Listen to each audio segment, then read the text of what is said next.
subscribe to Go Doctor Who. And if you don't, then you can go.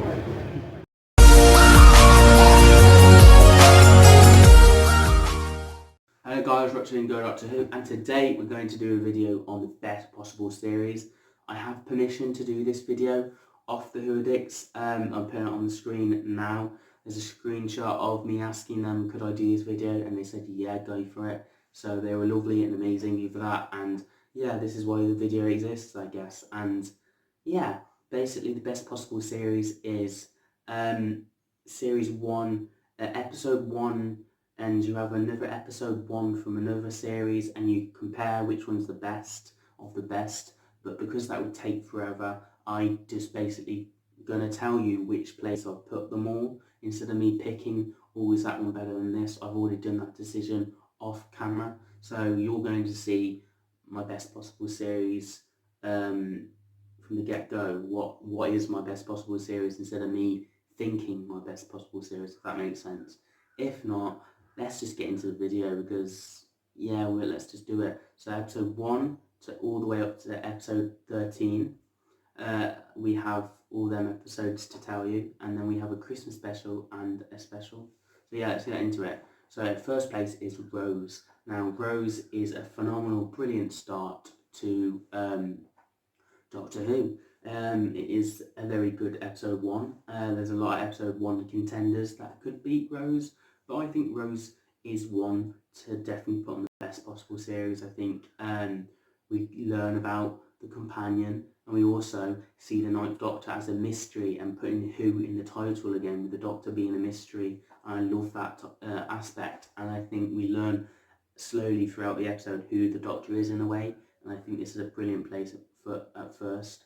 I mean, there's plenty of others that could do some contenders to this, but like the pilot from series 10 is quite a good one and quite parallel to this, but I think Rose does it best and justice. Next at episode 2 we have Pompeii. Fires of Pompeii, series 4, episode 2 part. Now we have Donna feisty and against the Doctor and trying to save at least one person, and the Doctor having to make a decision to push that button is quite a shocking one, and we see Donna helping him along the way.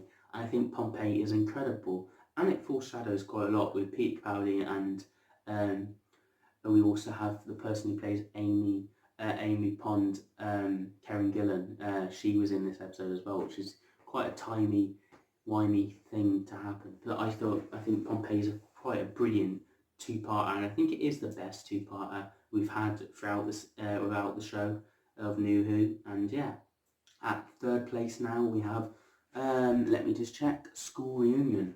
Sarah Jane Smith and K9. How could I not put them on the list? I just love that. I mean, they're gonna be some good contenders for episode 3, but I just love Sarah Jane and the 10th Doctor's dynamic, and Sarah Jane just bumps the episode up. The critter in this are quite interesting, and it's set in a school, and I used to love this episode, and I still kind of look back to it and go, yeah, this was a quality episode. And it makes Mickey realise he needs to be more than Tin Dog. Mickey's character development in this, yeah, there's so much to go on in this, and I love School Reunion. And episode 4 now, and we actually have a series, the 13th Doctor episode, Nikola Tesla, Night of Terror. I love Nikola Tesla, Night of Terror. I think it's an underrated story. I really enjoy it. I think it does Nikola Tesla well, and a quite historic episode that actually kind of follows some facts, and it works. And the monsters in this aren't the main focus, and they're not that much. They bring it down a bit, but they're not that much in it, so it's alright. I just like the Doctor reacting with Nikola Tesla. I think that's a beautiful story. We learn about his life and stuff, and I think it works so well.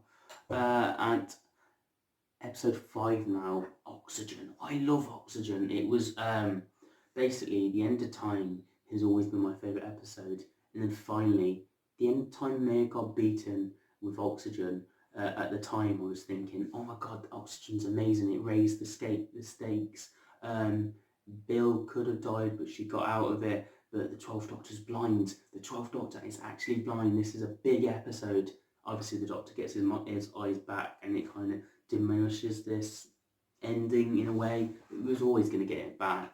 But yeah, I really enjoy Oxygen. It's so much raising the skates at how dangerous travelling the Doctor could be in space, and these zombie suits coming after you, and like capitalism and so much more. And it's such a brilliant story, and Oxygen is one of the best of the best. I mean, there's one that was going to beat this, which was the Shadoon episode from series 12. I thought that was coming close, but that's just full of shocks. I mean, if you rewatch that, you're not going to be that shocked. And yeah, it has to be Oxygen on the list, episode 5, and it's going to take a lot to beat Oxygen. Next up we have Age of Steel. I do love Age of Steel. The Cybermen are on point and on form, and I just love the two-parter. And I have a soft spot for it because that was my first episode. I was 6 and I was watching Doctor Who, just turned 6 as well. And yeah, just watching the Cybermen, my very first Doctor Who story, is always a soft spot for that. At 7th place is Amy's Choice, and of course, Amy's Choice is a phenomenal story. I think from I think it's episode 5, series 5. And I really enjoy Amy's Choice, and I think, yeah, I just wish there was more episodes like it. Next up we have episode 8, Zygon Inversion. Is it inversion or invasion? Inversion, right, okay. So, Zygon two-parter, I don't like as much now, but I did love it at the time. And Zygon's turn were my favourite villain, and I was like, oh my god, Zygons are the best. But then I've come to senses that it is that the Cybermen are the best again. So I did love the Cybermen and then the Zygons, and then it come back to the Cybermen again. But I do love the Zygons turning into humans, a shapeshifter. I love that aspect, and 12 Doctors kind of off in this and kind of not. Like, he does well with his speech and stuff, but he's also flying a plane and going, whoa, and yeah, just hippie Doctor I didn't like that much for the 12th Doctor. And Jenna Coleman as a bad villain, oh my god, I think she did a wonderful performance as Bonnie.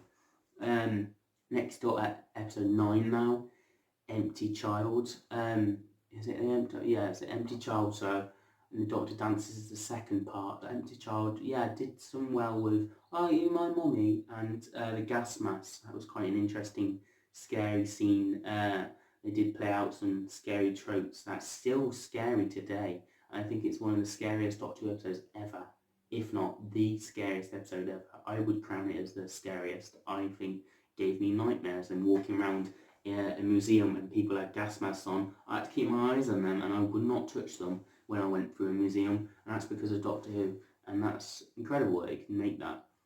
Episode 10 would have been Midnight.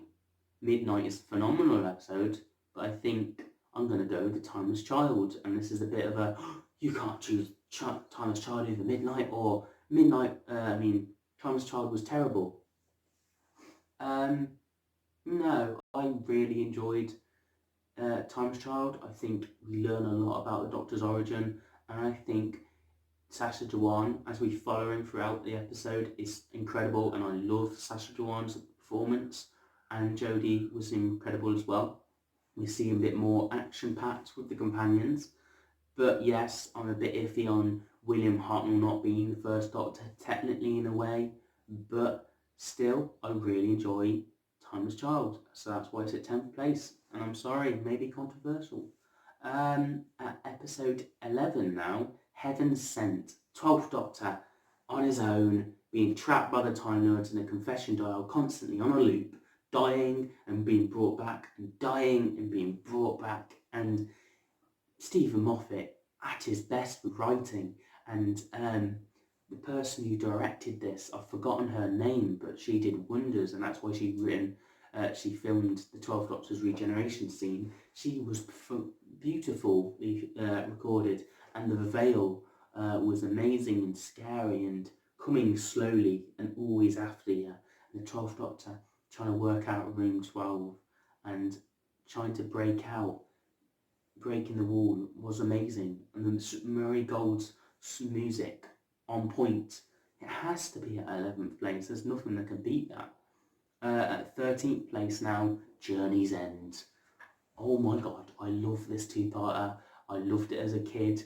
It is incredible with all the companions, the Daleks, the scale, everything is phenomenal, and you just got to love the two-parter. I mean, a lot of people go, oh, but the ending was rubbish, but this was Endgame and Infinity War before it was Endgame and Infinity War, and Davros and the Daleks and the companions and everything that ever pulled into one for David Tennant's era was incredible. Next up we have, I've done something wrong here. Heaven Sent, and then it's Dr. Falls, and then it's Journey's End. So we're going to have to get back to episode 12 because I've messed up there. So Dr. Falls is one of my favourite stories of all time. I think it is maybe beating Journey's End, not Journey's End, End of Time with the David Tennant regeneration. I do love that, and I've watched it more than any other episode. But Dr. Falls, I love the Master and Missy killing each other, poetically brilliant. The 12th Doctor fighting the Cybermen in the forest, and then the 12th Doctor trying to make his stand. Bill turned into a half-converted Cyberman. My favourite villain is the Cyberman, and my favourite second villain is John Sim as the Master. So them two together makes this episode, boom, blow out the park, and Cybermen are incredible in this, and the full force to reckon with. And yeah, I just love this. This has to be at the 12th place, and at 13th place is Journey's End, and we've talked about Journey's End, so I'm going to skip that now. Sorry for the muddle up. And that was it. So that's it for the series. So just to clarify, episode 12 was the Dr. Falls, episode 13, the last episode of the series, would have been Journey's End, and what I want to end on. And then we go on to the Christmas episode, Voyage of the Damned. Now I watched this with my nan, my granddad and my mum, and they were laughing and loving it, and I just thought, this is always going to give me a brilliant memory of them laughing and loving it, and the Queen just going, thank you, Doctor, at the end, and them all bursting out laughing, and I was just like, oh, this is one of the best episodes because it gave me so much brilliant memory of my granddad, who sadly passed away, and got me into Doctor Who. He's the reason I'm here today, and this is one of my episodes where I remember him laughing and going, yeah, just brilliant. And talk about the episode as a whole, it is a fun, amazing story, and people getting killed off, not being afraid to get killed off as well, and the host killing people. And the Titanic was pretty interesting as well, and claustrophobic, and scenario, and a ticking time bomb, as you will. And yeah, Russell T Davies did brilliantly with this, and Kylie Minogue was an amazing companion who could have been a companion. And yeah, this is why it has to be the best Christmas special. And for now, for the special End of Time Part 2, the episode I watched the most out of Doctor Who, David Tennant's last story, and I will defend End of Time to the very end. No pun intended there. Yeah, I really enjoyed End of Time. I think End of Time Part 2 is so much better than End of Time Part 1. End of Time Part 1's a bit boring as a kid, but as growing up you can kind of understand it. But End of Time Part 2 is phenomenal. Time Lords, the John Sim as the Master, David Tennant towards his end, and that cliffhanger, how's the 12th Doctor gonna die, and the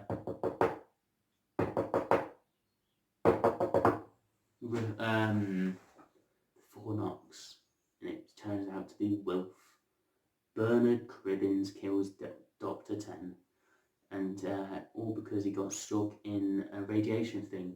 In a way, it doesn't make sense because 10th Doctor played with radiation as a kid, apparently, what he said in Smith and Jones with Martha Jones, and him having radiation, trying to put it in a shoe and throwing it away in Smith and Jones Series 3, Episode 1, I think. But yeah, Journey's End is a phenomenal story, and him seeing all the companions, and we see, I don't want to go, and then bam, he's regenerated into Matt Smith. yeah, what a performance and what a way to end the best possible series. So yeah, thank you guys for watching. Don't forget to comment, rate, subscribe, and yeah, hopefully this has been an alright best possible series.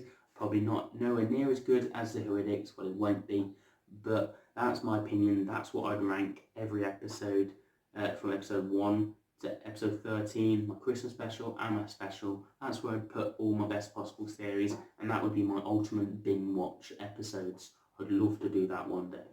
So what a treat that would be. But next week I'm doing my worst possible series, and that is something I would hate to binge watch, and oh god, yeah. So stick around for my next video on the worst possible series. Oh god, imagine binge watching that. Anyway, listen to the doctor's orders at the start of this video. Let's subscribe. I'm trying to get to 150 subscribers.